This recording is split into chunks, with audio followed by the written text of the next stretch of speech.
최근에 상상도 못할 만큼 엄청난 일을 당해버린 30대 중반 여성입니다.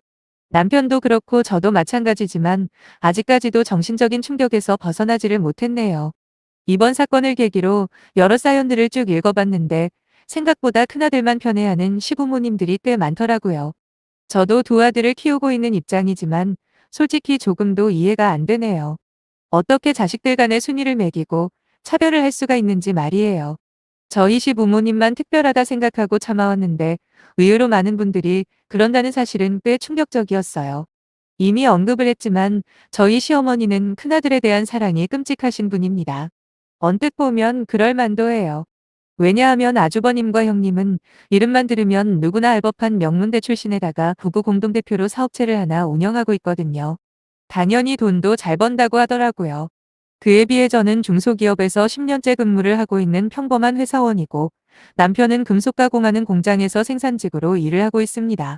실제로 결혼 전부터 이런 시어머니의 차별은 알고 있었어요. 실제로 몇 번이나 본인은 둘째 아들한테는 그다니 애정이 없다는 말씀도 서슴없이 제 앞에서 하신 적도 있거든요. 그렇다고 그것 때문에 남편과 결혼을 무르기에는 제가 남편을 너무 사랑했습니다. 물론 남편 역시 저를 지금까지 아껴주고 있고요. 그리고 많은 분들이 그러시더라고요. 차라리 시어머니의 무관심이 오히려 나을 수도 있다고 말이에요. 괜히 아들 사랑이 극진한 시어머니 만나봐야 허구한 날 간섭할 게 뻔한데 그러면 사소한 일 하나하나 신경 써야 한다고 하더군요. 나름 일리가 있는 말이라고 생각했습니다. 어차피 남편 될 사람만 괜찮으면 차라리 시어머니와 거리를 두고 저희끼리만 잘 사는 것도 괜찮을 수 있다고 믿고 남편과 결혼을 진행했어요. 역시나 시어머니가 저희 부부를 대하는 거랑 아주버님네를 대하는 건 하늘과 땅 차이였습니다. 어느 정도 차별을 하셨는지 한 가지 예를 들어보자면 결혼하고 처음 맞는 명절이었어요. 저는 시어머니 댁에 일찌감치 가서 이것저것 음식 차리는 걸 도와드렸죠. 아주버님과 형님은 제가 결혼하기 3년 전에 결혼을 했다는데 명절날 한 번도 제 시간에 온 적이 없대요. 거의 음식이 끝나갈 때 오거나 또는 명절 당일 아침에 온다는 거예요. 대신 시어머니에게 용돈만큼은 두둑하게 드린다고 하더라고요. 물론 오래 있는 경우는 거의 없고 한 끼나 두 끼만 같이 먹고 바쁘다는 핑계로 금방 돌아간답니다. 가끔 가다 무슨 바람이 불어서 일찍 오는 날도 있었다는데 그때도 잠깐 인사하고 두 부부가 방으로 들어가서 늘어지게 잠만 잤다네요. 당연히 시어머니는 한마디 불만 없으셨고요. 이해합니다. 저처럼 옆에서 음식을 도와주는 것도 좋지만 그래도 돈이 최고 아니겠어요? 그래서 그런 부분들은 딱히 시비 걸고 싶지는 않네요. 아무튼 한참 시어머니를 도와 주방에서 일을 하고 있었는데 다음날인 명절 당일날 온다는 아주버님이 갑자기 지금 오고 있다고 연락이 온 거예요. 이번엔 새 식구인 저도 있고 하니까 얼굴 좀 오래 볼까 한다고 말이죠. 시어머니가 그 소식을 듣더니 갑자기 저한테 서둘러 음식을 마치라고 재촉을 하는 게 아니겠어요? 어찌나 허겁지겁 서두르시던지 누가 보면 뭐에 쫓기는 줄 알았을 정도였죠. 제가 이유를 여쭤보니 시어머니께서 그러시는 겁니다. 우리 큰아들이 지금 오고 있는데 집에서 음식 냄새 풍기는 걸 엄청 싫어한다며 최대한 빨리 하자고 호들갑을 떠시는데 솔직히 이 정도면 자식 아니라 상전 아닌가 싶은 수준이었네요. 거기다 저더러 아주버님과 형님이 도착하면 피곤할 테니까 한숨 잘 수 있게 안방을 정리하라고 시키더라고요. 당신께서는 아들이 잠잘 때 이불이 뽀송뽀송해야 한다면서 이불을 말리러 가셨습니다. 진짜 어지간히 하는구나 싶었어요. 거기까지는 좋다 이거예요. 하지만 당신 말대로 빠릿빠릿하게 움직이지 못하는 제가 마음에 안 드셨는지 어찌나 잔소리를 퍼부으시던지 저더러 손이 야물딱지지 못하답니다. 아니 천명절이라 어리버리했다는 거 인정은 합니다만 지금 오고 있는 사람도 자기 아들 며느리고 저도 당신 며느리잖아요. 아들 간 차별은 그렇다 쳐도 어떻게 며느리까지 차별을 하시는지 짜증이 확 밀려오더군요. 그래도 참았어요. 성질 같았으면 그 자리에서 안 한다고 뒤집어 엎고 싶었지만 시어머니 댁에 자주 올 것도 아니고 그냥 1년에 두세 번만 참으면 우리는 또 관심받게 사람들이 될 테니까 하고 꾹 눌러 담았습니다. 그러면서도 저렇게 큰아들이 좋을까. 저랑 같이 있으면서도 한 번 웃으신 적도 없으신 분이 당장 큰아들 온다니까 완전히 생기가 돌기 시작하는 게 영 보기에 거슬렸네요. 그렇게 귀한 큰아들 부부가 온다는 이유로 저와 시어머니는 미친 듯이 일을 해야만 했습니다. 그런데 도착할 시간이 지났는데도 아주버님네가 도착을 안 하는 거예요. 제가 전화 한번 해보시라고 하니 그건 절대 안 된답니다. 괜히 전화 받다가 사고라도 나면 어떻게 하냐고 그냥 기다리면 알아서 오겠지 하시대요. 그때 밖에서 차 한 대가 들어오는 소리가 들렸습니다. 시어머니는 버선발로 뛰어나가셨는데 도착한 사람은 시어머니가 고대하던 아주버님이 아니라 바로 제 남편이었지요. 남편의 얼굴은 지친 기색이 역력했어요. 아마 퇴근하고 씻자마자 곧장 이리로 온 듯하더군요. 시어머니는 대놓고 실망하는 표정을 지으셨지만 남편도 그렇고 저도 그렇고 그런 거 신경 안 썼습니다. 이미 알고 있는 사실이니까요.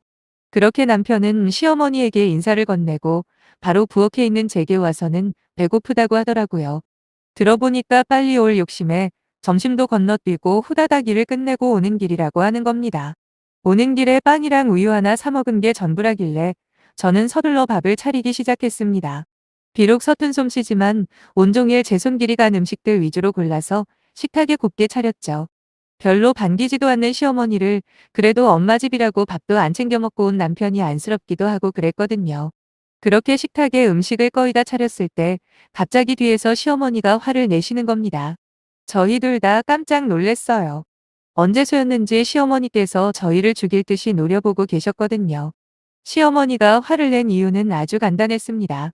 이제 곧 형이 올 텐데 그새를 못 참아서 먼저 밥을 먹으려 하는 게 말이 되냐. 만약에 밥 먹고 있는 도중에 형이 오면 얼마나 서운하겠냐입니다. 그리고 너만 배고픈 거 아니라고. 지금 한참 오고 있는 형이랑 형수도 배가 고플 텐데. 어쩜 그렇게 생각이 없냐 뭐라 하시길래 도저히 못 참겠어서 제가 끼어들었습니다. 오늘 남편이 하루 종일 빵이랑 우유 하나 먹은 게 전부라고요. 그리고 언제 도착할지도 모르는 아주버님이랑 형님 기다리는 것도 좋지만 사람 밥은 먹여야 할 거 아니냐라고 따졌어요. 그랬더니 시어머니는 더욱더 화를 내시면서 애도 아니고 뭐 하루 굶는다고 죽냐고 하시대요. 얼른 치우라고 이따 형 오면 같이 먹으라고 소리를 지르시길래 저도 지지 않고 같이 소리쳐버렸습니다. 이 사람이 제 남편만 되냐고요. 어머님이 직접 낳은 아들이기도 하다고. 저는 지금 당장 이 사람 밥 챙겨 먹여야 하겠으니 정 못마땅하시면 그냥 저희 둘 다 내쫓으시라 그랬습니다. 바보 같은 남편은 저와 시어머니를 번갈아 바라보며 멀뚱히 서 있기만 하고 있길래 빨리 와서 밥부터 먹으라고 했죠. 솔직히 명절이고 하니까 다 같이 밥 먹으면 좋은 거 저도 알아요. 하지만 그것도 상황에 따라 맞춰갈 수도 있는 거 아닙니까? 어떻게 자기 아들이 하루 종일 빵이랑 우유 먹은 게 전부라고 설명을 하는데도 하루 굶는다고 안 죽는다는 말을 할 수가 있는 건지. 진짜 이쯤 되면 주워온 자식 아닌가 의심까지 들더라니까요. 어쨌든 제가 우기고 우겨서 남편 밥을 먹였고 시어머니는 뒤에서 남편이 식탁을 뜰 때까지 노려보시고 있었습니다. 그나마 제가 아니었으면 워낙 착하기만 한 남편은 분명히 굶었을 거예요. 근데 더 웃긴 건 뭔지 아세요? 그날 아주버님은 결국 오지 않았습니다. 갑자기 일이 생겨서 오다가 돌아간다면서 전화가 왔다는데 다음날도 얼굴은 코빼기도 안 비추고는 계좌로 돈만 보냈다고 하더라고요. 아무리 돈이 좋아도 그렇지 시어머니는 완전히 풀이 죽어서는 명절이 끝날 때까지 힘이 하나도 없더군요. 그나마 남편한테 듣기로는 시아버지께서 살아계셨을 때만 해도 이 정도로 차별이 심하지는 않았대요. 물론 그때도 큰아들이라고 더 챙겨주고 그러는 건 있었어도 지금처럼 노골적이지는 않았다는데 남편이 중학교 올라가면서 시아버지께서는 병원에 쭉 입원을 하시게 되었고 남편과 달리 공부에 소질이 있었던 아주버님한테 점점 의지를 하시게 된 것 같아요. 그러면서 대놓고 제 남편은 아들 취급도 안 하셨다는데 남편은 바보같이 그냥 받아들였다네요. 제 입장에서는 그런 취급을 받으면서도 삐뚤게 자라지 않은 것만 해도 감사할 따름이었습니다. 아무튼 1년에 두세 번 보는 게 전부인 시어머니는 평소에는 저희한테 아무런 관심도 없으셨는데 그건 솔직히 좋았습니다. 앞에도 말씀드렸지만 시어머니 같은 성격을 가진 사람이랑 자주 연락하는 것도 그 나름대로 스트레스였을 테니까요. 실제로 제가 아이를 둘이나 생길 때까지도 시어머니에게 뭐 하나 받은 것도 없습니다.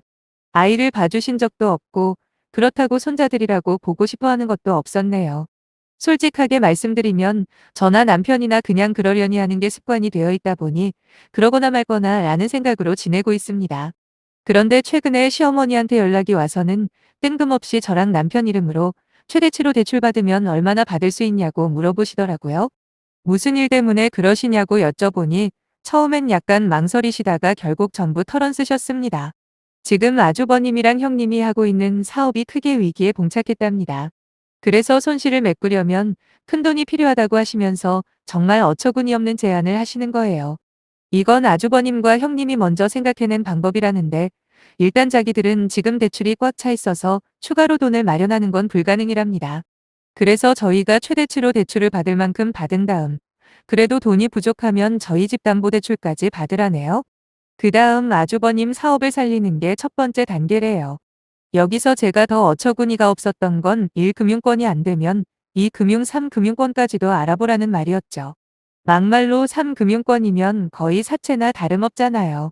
자기 큰아들 살리려고 둘째 아들은 어떻게 돼도 상관없다는 건지 아무튼 최대한 돈을 끌어모으라고 하시면서 그걸로 아주버님네 빚을 갚은 다음 두 번째 단계가 진짜 압권이에요. 그리고는 저희 보고 파산 신고를 하랍니다. 우선 개인 파산을 하고 나면 일구하거나 사는데 힘들 수도 있으니 다시 회복할 때까지는 아주버님네가 저희를 책임진다네요. 이게 무슨 말인지 이해가 되세요? 그러니까 이런 거죠. 아주버님네 막대한 빚을 저희가 수단 방법 가리지 않고 돈을 마련해 갚고 난 다음 저희가 빚진 건 개인 파산을 신청해서 퉁치라는 겁니다. 순간 머리가 멍해졌고 뒤통수를 진짜 100대 정도 맞은 기분이 들었어요. 대꾸할 가치도 없어서 그냥 전화 끊어버리려다 제가 그랬어요. 그럼 아주버님한테 파산 신청하라 하시라고 왜 괜히 잘 살고 있는 저희 보고 파산이니 대출이니 그런 소리 하시냐고요. 시어머니는 크게 한번 비웃으시더니 아주버님이랑 형님은 사회적인 위치가 저희랑 비교도 안 되는데 왜 걔들이 파산 신고를 하냐고 되물으시더군요. 개인 파산자라는 불명예는 평생 따라다닌다고 하던데 자기는 도저히 그 꼴은 못 보겠다고 난리를 치시는 게 아니겠어요? 이때부터는 진짜 좋게 말이 나갈 수가 없었죠. 저도 모르게 언성이 커지면서 그럼 우리는 그런 불명예를 떠안아도 상관없다는 소리냐고 그것도 우리가 진 빚도 아닌데 도대체 그런 헛소리가 어디 있냐며 맞다져 물었어요. 시어머니가 한다는 말이 저도 그렇고 제 남편도 그렇고 사회적인 위치라는 게 있기는 하냐입니다. 남들 눈치 살펴야 할 것들이 어디 있다고 감히 동급으로 비교를 하냐길래 닥치시라고 외마디 소리를 지르곤 전화를 그냥 끊어버렸습니다. 끊고 난 후에도 한동안 흥분이 진정이 안 되더라고요. 손이 덜덜 떨리는데 그렇게 한참을 꼼짝도 못하고 서 있었네요. 아니 어떤 정신 상태면 멀쩡하게 잘 살고 있는 둘째 아들을 희생시켜 큰아들 살릴 생각을 할 수가 있는 거죠. 거기다 고의적으로 파산을 하는 건 범죄 아닌가요? 제가 가방끈이 짧아서 법은 잘 모르지만 딱 봐도 비상식적인 거잖아요. 솔직히 이딴 걸 기가 막힌 방법이라고 시어머니한테 이야기한 아주버님네도 죽이고 싶을 만큼 미웠지만 그보다 더 원망스러운 건 바로 시어머니였어요. 애초에 정상적인 엄마라면 큰아들이 그런 미친 생각을 하고 있으면 혼을 내줬을 겁니다. 저희 시어머니처럼 신이 나서 저희한테 전달하는 게 아니라요. 끝까지 미련버리지 못하고 자꾸 전화하길래 마지막이다라는 생각으로 받았어요. 그리고 저희는 절대로 그렇게 할 생각도 없고 지금 그 말을 하는 어머니 입을 꿰매버리고 싶은 심정이라고까지 말을 했습니다. 이 시간부로 당신은 내 시어머니 아니라고 또한 내 남편의 엄마도 아니라고 이야기를 했어요. 당신은 우리로부터 모든 자격을 잃었으니 앞으로 또 한 번만 더 전화하고 그러면 나도 그때는 무슨 짓을 할지 모르겠다 하곤 전화를 끊었습니다. 조금씩 진정이 되면서 남편한테 어떻게 이 일을 전할까 고민이 되기 시작했습니다. 제 걱정대로 남편은 크게 충격을 받은 것처럼 보였어요. 저한테 기어들어가는 목소리로 미안하다는 말 한마디 하고는 며칠 동안 괴로워하더라고요. 심지어 최근 5년 넘게 입에도 안 되던 술까지 마시더라니까요. 약간 남편의 상태가 돌아온 걸 확인하고는 저는 제 결정을 전했습니다. 앞으로 나한테는 시가 쪽 사람들은 한 명도 없다. 당신도 그렇게 했으면 좋긴 하겠지만 그건 알아서 해라 라고요. 그러면서 자존심이 조금이라도 있는 인간이라면 이제는 진짜 손절하는 게 맞다는 거 당신도 잘할 거라는 말도 덧붙여졌죠. 얼마 후 남편이 입을 열더군요. 자기도 제 생각과 같다고 말이에요. 그 후로 벌써 2달째가 지나가고 있네요. 물론 중간중간 시어머니나 아주버님한테 전화가 오긴 했습니다. 저는 목소리도 듣기 싫어서 안 받았고 남편이 대신 받더니 혼자 조용히 나가더라고요. 어떤 대화 내용이 있었는지는 직접 들어보지 않아도 충분히 알 수 있었어요. 왜냐하면 현관문 너머로 남편의 화난 목소리가 들렸거든요. 뭐 다시 또 한 번 연락하면 찾아가서 가만히 두네 만에 난리가 났었죠. 진짜 남편을 만나 뒤로 그렇게까지 화를 내는 남편은 처음 봤습니다. 들리는 소문으로는 결국 아주버님 사업체는 부도가 났다고 해요. 더 자세한 내용을 알려면 알 수도 있었지만 솔직히 오만정이 다 떨어져 있는 상태라 수소문해보지도 않았어요. 남편도 마찬가지인 것 같고요. 어차피 망하던 말던 그 어떤 관여도 하지 않을 거기 때문에 오히려 모르는 게 더 나을 것도 같네요. 진짜 자식한테 어떻게 이럴 수가 있는지, 그리고 아무리 못 배우고 자기보다 못난 동생이라고 해도 자기 대신 구렁텅이로 밀어넣을 생각을 할 수가 있는지 시어머니나 아주버님이나 둘 다 사람으로 보이지도 않네요. 그 어떤 상황이라도 절대 연락하지도 받지도 않을 거고 평생 모르는 사람으로 지낼 겁니다.